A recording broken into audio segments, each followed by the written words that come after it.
Kakalosh Boker Or Bekiim Bahalacha 2, day 40. Siman 3, we're talking about Halacha number 16, Tetzain, page 135. We're talking about now holding your private part. So it is forbidden for an unmarried man to hold onto his private part while he's urinating, for it might stimulate him and cause him to ejaculate. A married man who's less likely to stimulate in such a fashion is permitted to hold it while urinating, but the Halacha commends men who refrain from doing so, even if they are married. It is permissible, however, to hold it by the glands while urinating. So 131. The source for this is the Gemara Masechet Nida, right? That it says there, kola marbe, something yad, something bayad, tikatzet. Kola marbe bayad, I think was written. And there's said in the Shulchan Aruch, Judaism forbids masturbation of any kind, even if unintended, as explained in the Shulchan Aruch.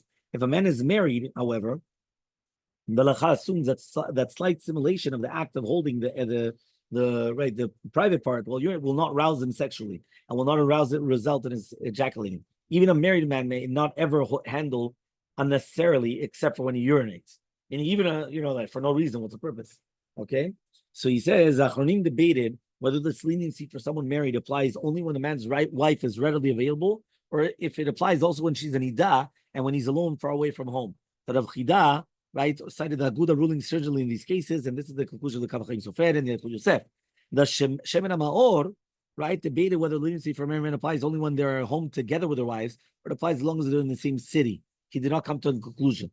Okay, so for sure, if she's an idah or he's out of town, he should be stringent. Now the question is, okay, but let's say they're in the same city.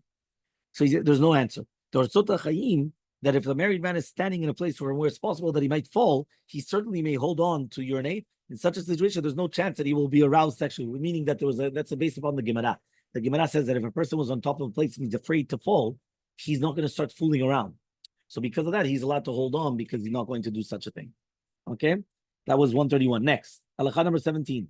It is forbidden for two people to go together to the restroom while one defecates. The person who needs it should enter the restroom first and shut the door. Children should be trained to maintain privacy while using the restroom. This will help them develop modest habits and it will distance them from perverse behavior. This applies even to very small children and certainly to older children.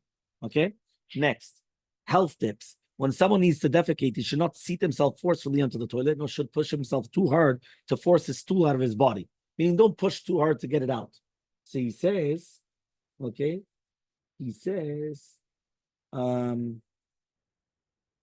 also he should not get up and leave too quickly until he is certain that he has no need to excrete anymore. 132. The source of this halakha is the Gemara. Cited in the Shulchan Aruch, the Talmud explains that if a person pushes too hard, he might cause irreversible damage to his colon and anus. Okay? Halakha Yutet. One should not defecate while standing. So don't do number 2 when you're standing up. Well, number 133 in the bottom. Magen Avraham states this halakha citing the Sifri to Prashaki Tetzeh. The Aruch HaShulchan explained that if a person stands to defecates, it wears out his body. The Gemara says that if someone suspends himself in the restroom, he's likely to develop the problems in his abdomen. Rashi defines suspends himself as defecating while not sitting, and Rabbi Nisim explained it as more explicitly: the person crouches and bends his knees instead of sitting on a toilet seat. Meaning he's like crouching, but he's not actually sitting. He should be sitting. The Morutzia, right, in his work asked, why did the Magen Avraham use the Sifri as a source for the halakha when it's stated plainly in the Gemara? He answered the Gemara, suspend himself means more than simply standing, but also contorting the body. I don't know what that means, contorting the body. Fine. At any rate, one should avoid using this type of restroom, common in third world countries, where there's no toilet seat and people have to crouch over the lantern to defecate. So obviously don't use such a thing. Okay, halakha number 20.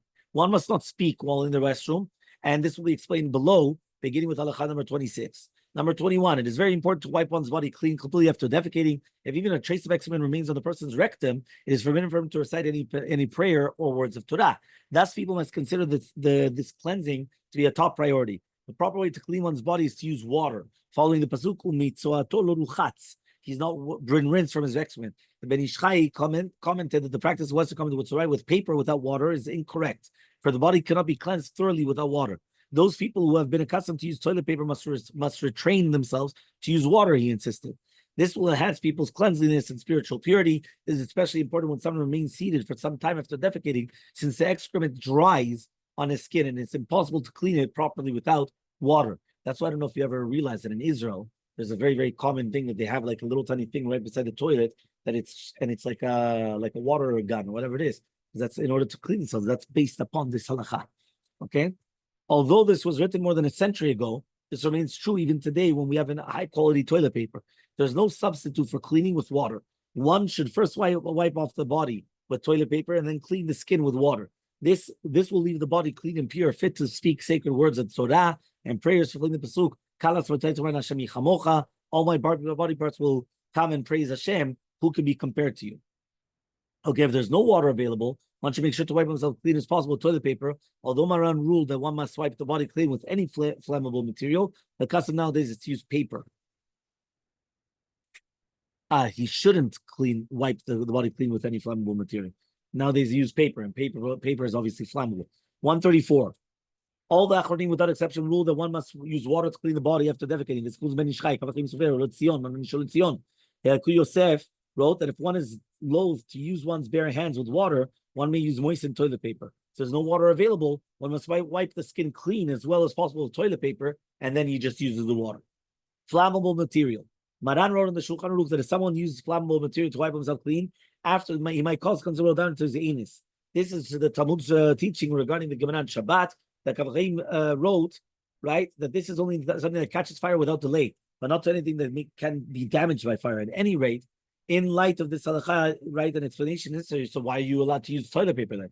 So the Ramah cited the Aguda saying that we do not follow the Talmud's warning in our times, since our restrooms are not located outside of the city. The Ramah agreed that people ignore the Talmud's warnings in our times, but he failed to understand the reason given by the Aguda. Why is flammable material dangerous when used outside of the city, but safe inside of the city?